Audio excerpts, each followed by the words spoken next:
dans notre nouvelle capsule qui vous aidera à connaître les paramètres de l'énonciation.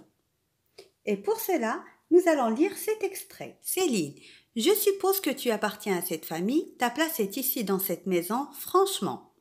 Tu m'as déçue et j'ai eu de la peine à me convaincre du contraire. Mais malgré tout, je suis heureux, tu es revenu. Ce jour-là est exceptionnel et nous aurons le temps de rattraper le temps perdu. Dans un premier temps, nous allons dégager tous les indices qui indiquent une personne et commençons par le destinateur. Comme vous voyez, je, M apostrophe, J apostrophe, je, nous, ce sont des pronoms qui marquent la personne qui parle. Ça veut dire le destinateur. Passons à ce qui marque le destinataire. Le destinataire est celui auquel nous adressons la parole. Donc, nous avons tu, ta, tu, ce sont les pronoms qui le marquent. Nous pouvons dégager aussi des indices qui marquent le lieu, comme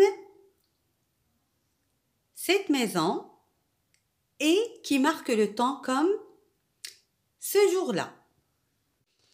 Aussi, nous pouvons dégager ces marques de subjectivité, ce qui exprime les sentiments, tels ces deux adjectifs heureux et déçu. Aussi, nous avons exceptionnel, cet adjectif qui exprime le jugement, et franchement, cet adverbe qui marque aussi bien la subjectivité. Il est temps de répondre à la question suivante. Qu'est-ce que l'énonciation? Alors, l'énonciation est l'acte de produire un énoncé écrit ou oral. Donc, c'est une phrase qui est prononcée, où il y a un locuteur qui s'adresse à un interlocuteur, d'accord?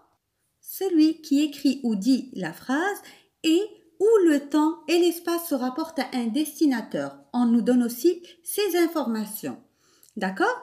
Et où celui-ci s'exprime de façon subjective. Donc, il donne son opinion et fait montrer ses émotions.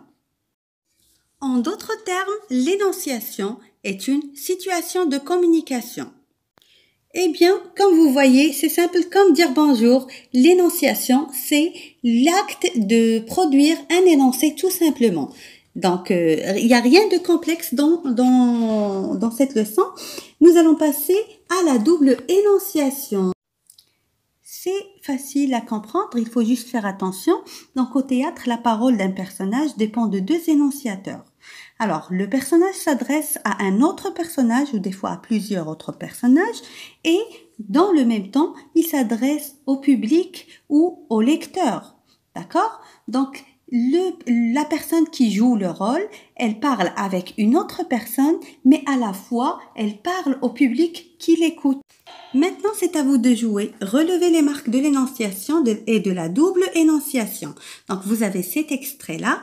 Essayez de dénicher et de trouver les marques, soit de la personne, les marques du lieu, de l'espace ou autre indice. Et surtout, puisque nous sommes dans une période de confinement, restez chez vous s'il vous plaît.